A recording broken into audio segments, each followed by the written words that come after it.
Let's go. Podcast. Yeah. Hello, YouTube, and welcome to another episode of Behind the Wall presented by Perky Jerky. As always, I'm here with the two guys, Pro Bowl 43 and Kane Jr. 88. I'm Thermite 917.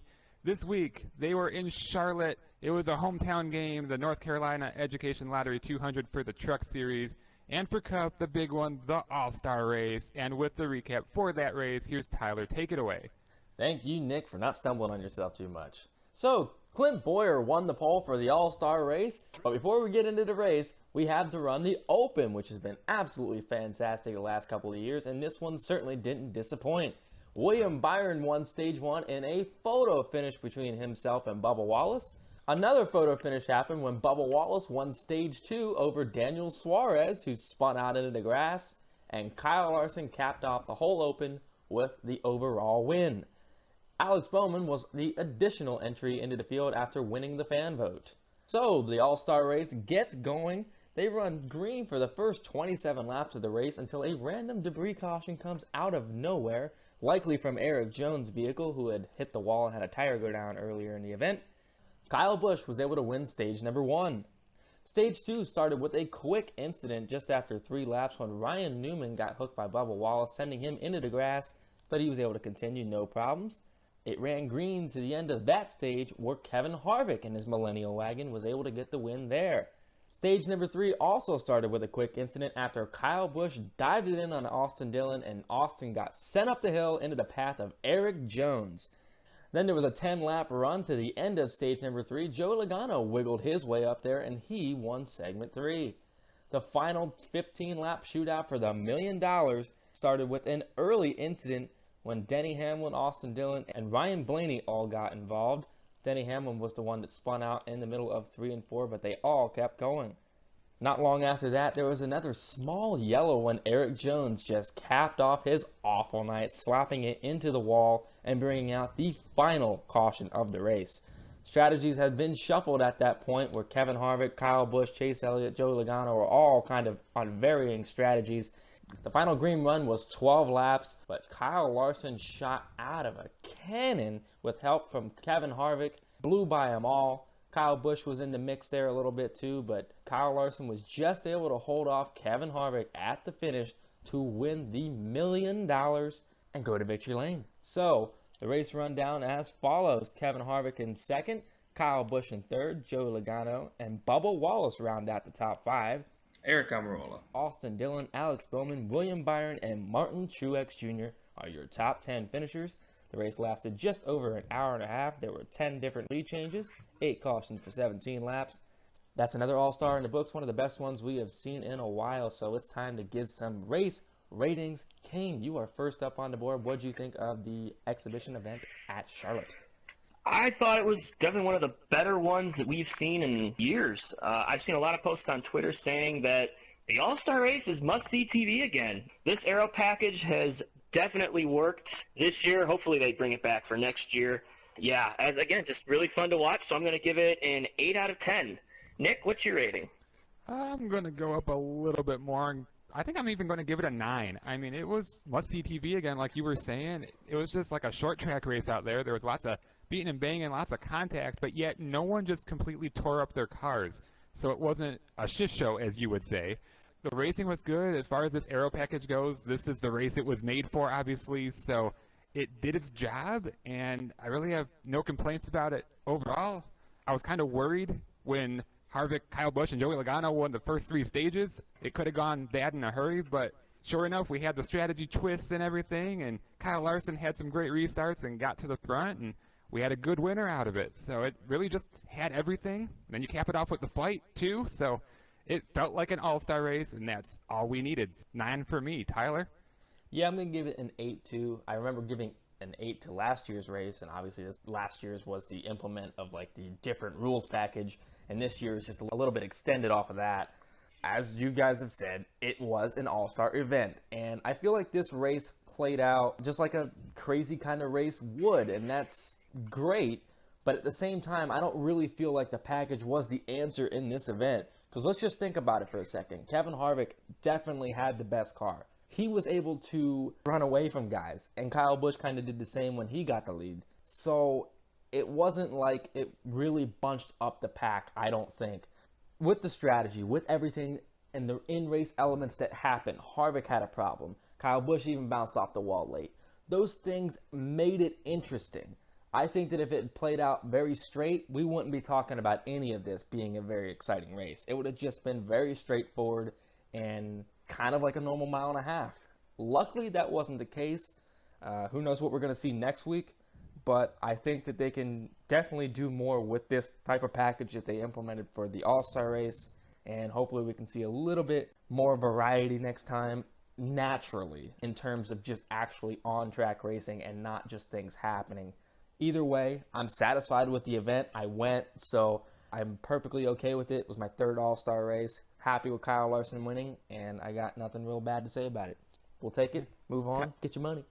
You know, it's funny you say that about the package not really being the answer, and I do agree with that to a point, because especially with the lead, like all Larson had to do was block Harvick's air, and he couldn't get to him, even though Harvick was a little bit faster. And they made those couple little changes this week, like with the hood ducts and all that, and the splitter.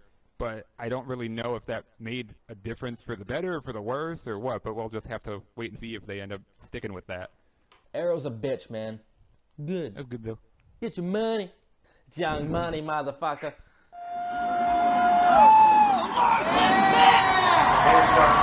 Get you some of that Larson! All right, it's that time of the week once again to hand out some awards for the All-Star Race Weekend. And as always, we start off with that raging hard on the boner of the week. Nick, who gets it? Well, this week it goes to Daniel Hemrick, because he got the pole for the Open before the All-Star race. He was fast in practice. He got shuffled back a ways with strategy, but he had a fast enough car. I think he would have won one of the last stages. But no, he got racing too hard with Ryan Preece and was hashtag not clear off of turn 4 and just junked both cars. Actually, Preece got away with it, but Hemrick really slammed the wall and he was out of it. And that's just such a rookie mistake. If he would have just stayed patient, he probably would have advanced to the All-Star. But no, he's got to race these guys who really didn't have a shot at it anyway, and he threw it all away.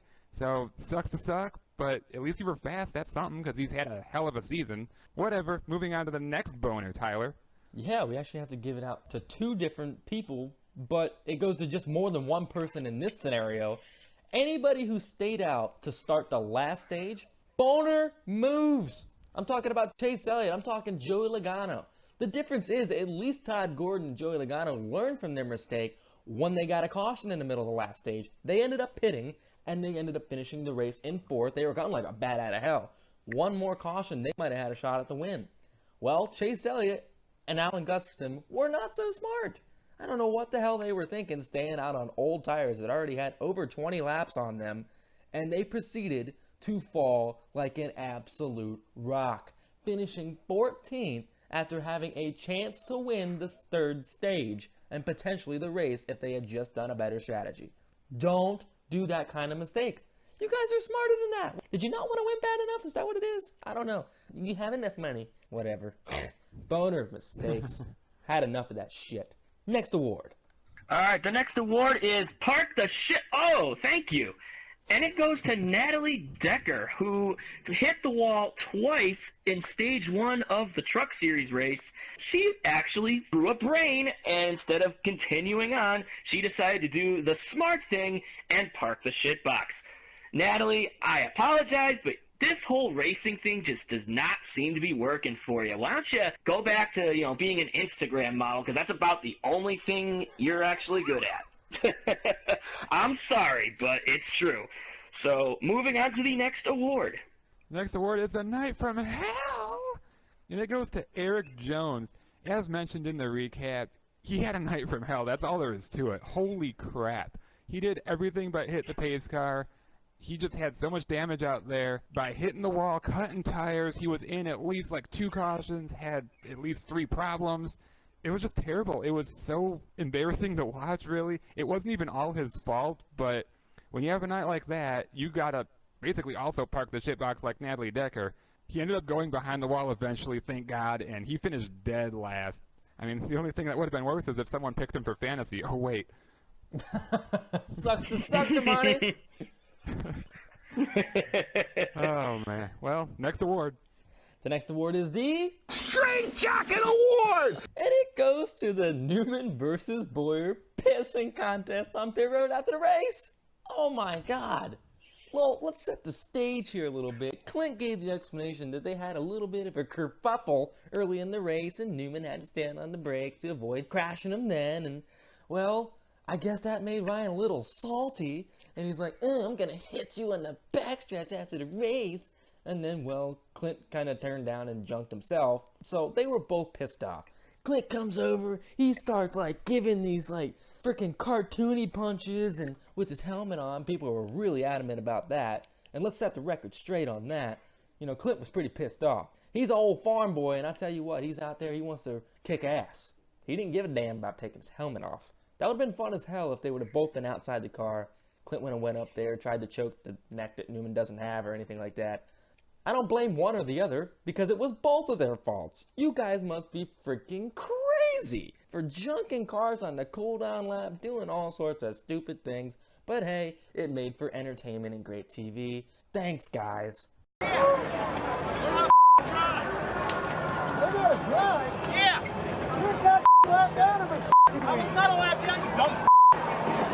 But enjoy your jackets. Next award.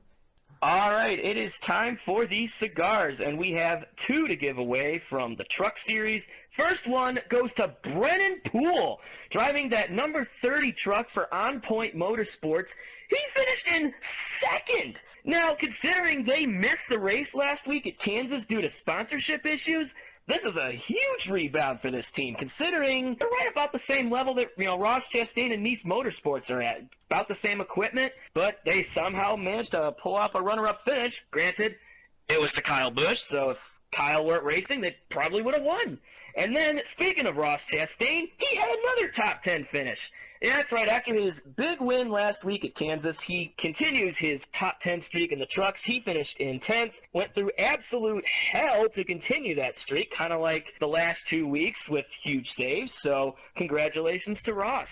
And now moving on to the Cup cigars, Nick, take it away. Yeah, the first one goes to Kyle Larson. As mentioned in the recap, he won the overall in the Open, and he just made it work there. And then moving on to the All-Star, he had some great restarts, just flew through the middle one time, ended up having the right strategy, and he pulled off, I wouldn't say it's an upset win, but considering it's Kyle Larson and he's had a freaking year from hell, I'd say that pretty much is. But it was still a feel-good win. It was a race that suited him, and, he won the B main, like he said, and just got it done. So, good job, Kyle Larson. And our final cigar goes to Bubba freaking Wallace. Man, stage 1 of the Open, he was in position with the right strategy. He pushed Kyle Larson to the lead and then tried to take it for himself, but he slid up too high on the final lap in turn 4, and it allowed William Byron to get to his inside, and Byron won in a photo finish. That was really dramatic. So he didn't give up there. He moved on to stage 2, found himself in the same position at the same time yet again, and this time he made it work. He pinned Suarez to the bottom. Suarez couldn't hold on to it. He went spinning, and Bubba advanced. And man, that just shows you how much he wanted it. He raced his heart out. That's just the kind of driver he is. And then you saw it translate to the interview afterwards. Ryan Blaney gave him a big hug, and Bubba was basically crying, saying how much it meant to him, drinking his Coca-Cola. And speaking of that, going to the driver intros.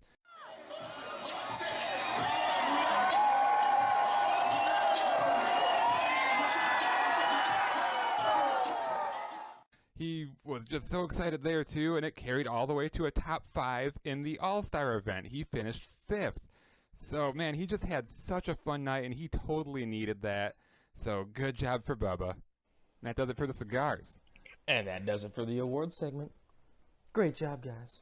We gave out awards. Yeah. No way, we do that every week. Nothing special. Well, hey, we're to that next portion of the show. We're talking about paint schemes.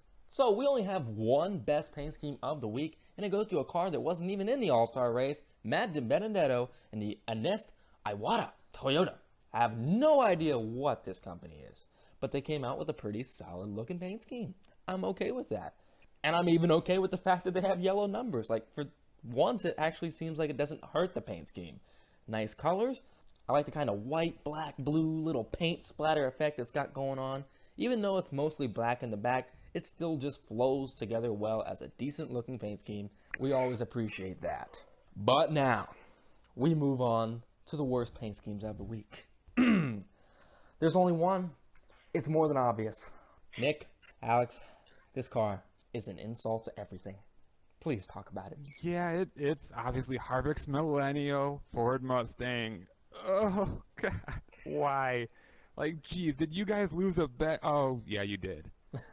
Man, you were so confident you were going to win at Homestead that you said if you didn't, you were going to drive this car in the All-Star race, and here it is in all of its hideous non-glory. I can't even begin to comprehend it. It's just a weird shade of pink. The numbers are a weird shade of green. There's no actual paint scheme to it. It just has all these freaking millennial phrases and pictures slapped on it. I don't even know. Like, you got Bush AF, which I'm sure everyone knows what that means. Then you got, like, yeet and turn left and frog coffee. I don't even know, man. Skirt, skirt on the side skirt. Like, oh, how freaking creative. I'm just, like, so... I can't even handle it. It's terrible. It's not even, like, funny in a bad way. It's just bad in a terrible way. God, someone help me out. Oh, I mean, even Kevin Harvick agrees with you. He even thinks it was bad. Thanks for designing an absolutely horrible-looking race car. Oh my God, I think there's only one thing to do. We gotta give this paint scheme the crying towel! Oh my God! It's so hideous! Now, listen, I understand the whole thing was a joke, and it's not really meant to be taken seriously. But the thing about it is, you just look at it, it's an eyesore. I don't know why anybody at all likes this. It's not even what they originally said they were going to do. I think it would have been funnier if they would have had that weird-ass white-looking car with the stock number 4. That might have actually got a laugh or two from me. But this is just terrifying, and I am so glad that I did not spend my time and money to go watch that car win. Good Lord. Well, this paint scheme will go down in infamy, and, well, thank God it's here and gone. Other than that, get the hell off of our screens. It's time for fantasy, and we need to recap it. So for the All-Star race, in that 10 bonus points, actually 20 up for grabs if you pick the race winner, but that did not happen here. I actually win the fantasy challenge, getting me 10 additional bonus points that I so desperately needed, with Kevin Harvick, who finished second. Kane comes home second, picking Kyle Busch, who finished third. Nick with Joey Logano got fourth. And Damani, we've already mentioned, rounded out the rear in the worst way possible, picking Eric Jones, who finished dead last in 19th. So that means it is time for our third annual Memorial Day Challenge. A awesome challenge that was originated on the NASCAR The Game forums we so dearly miss, but we keep it alive here on our podcast. So let's go over the rules real quickly. We'll do like we normally do for our NASCAR picks. Real simple, Damani goes first. He will choose whoever he would like, and then so on and so forth. The normal selection of points will be awarded towards our fantasy championship. Now, the Memorial Day Challenge is if you score the highest average finish out of all 3 of your picks in the 3 races, you will get 10 points. And just like last year, we are going to have our added twist of an additional 20 bonus points up for grabs if you manage to pick the winner of all 3 races. That was actually done last year when Kane managed to do it and got a perfect 100 points. That sure as hell can't be topped, but it certainly can be repeated. So, without further ado, Damani, you are up. Give us your 3 selections. Well, I'm the best there is, plain and simple. I mean, I wake up in the morning, I piss excellence. Thank you, Damani. Nick, the floor is yours. All right, so for Monaco, I'm going to go with Sebastian Vettel. Honestly, what are we doing? Racing or ping pong? You know, you'd think you should just go with Hamilton, but I don't know. I feel like got to go with the second tier team for this one, just because anything can kind of happen. It's F1, so you know you kind of know what's going to happen. But if we have just one little twist in strategy or something, I think Vettel will be right there to pounce.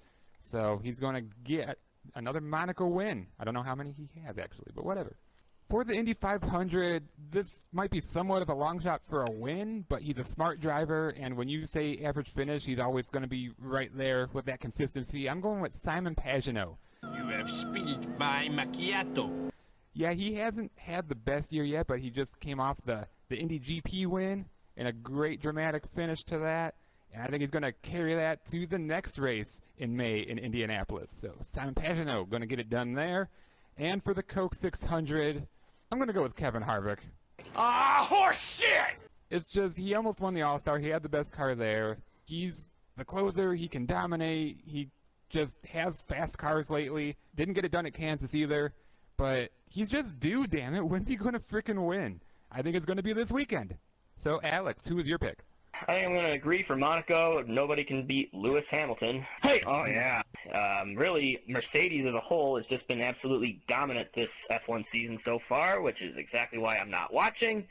Nothing much else to say about that. So, moving on to the Indy 500. I think after the show he put on last year, almost winning it, he had that miraculous pass on the outside on a restart. I'm going to take Alexander Rossi. Yeah. Andretti Autosport has historically been very strong in the month of May at Indianapolis, and I think this year will be no different, with Rossi claiming his second Indy 500 win, and this time it will not be a fluke.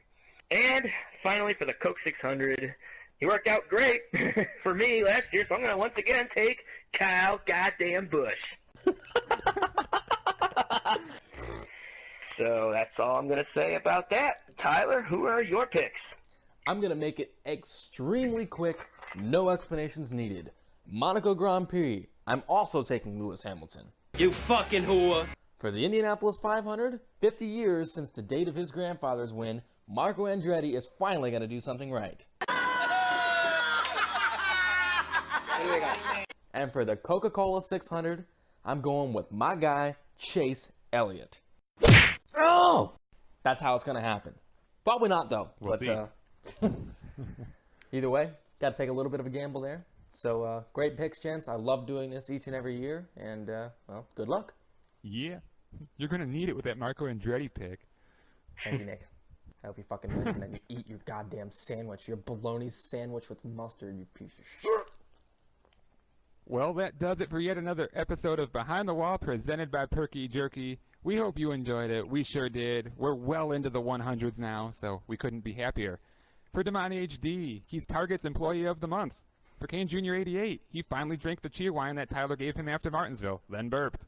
For Pro Bowl 43, he went to yet another race, and we're all very proud, but mostly very jealous.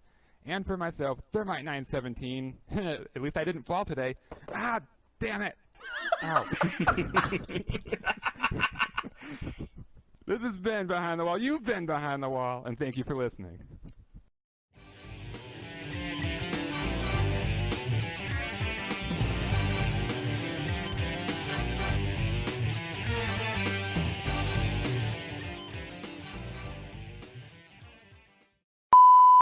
As always, I'm here with these two guys, Middleburg. All right, it is time to move on to these cigars, and we only have 2 to give away this week. Or actually, no, we have 3. Thank you, Now Kane. 4. I doubled. Okay. Oh! Damani just walks around and burps. That's probably what he does. He goes out into the woods and just belches. Yeah. He doesn't want anybody to hear him. I'm just going to go out in the woods, and I'm going to burp. Right here. No one will hear me. Because no one has ever heard me burp before. And they never will. Because I'm out in the woods. My name is Damani HD, and I burp here. Fucking brilliant outro. I give you a lot of shit a lot of times, but that one was really good. Thank you. How well did that sound come through? Pretty good. All right, good. I punched the tissue box. You probably hurt yourself punching that tissue box, you weak upper body fuck. Uh... Just Nick things. Yeah.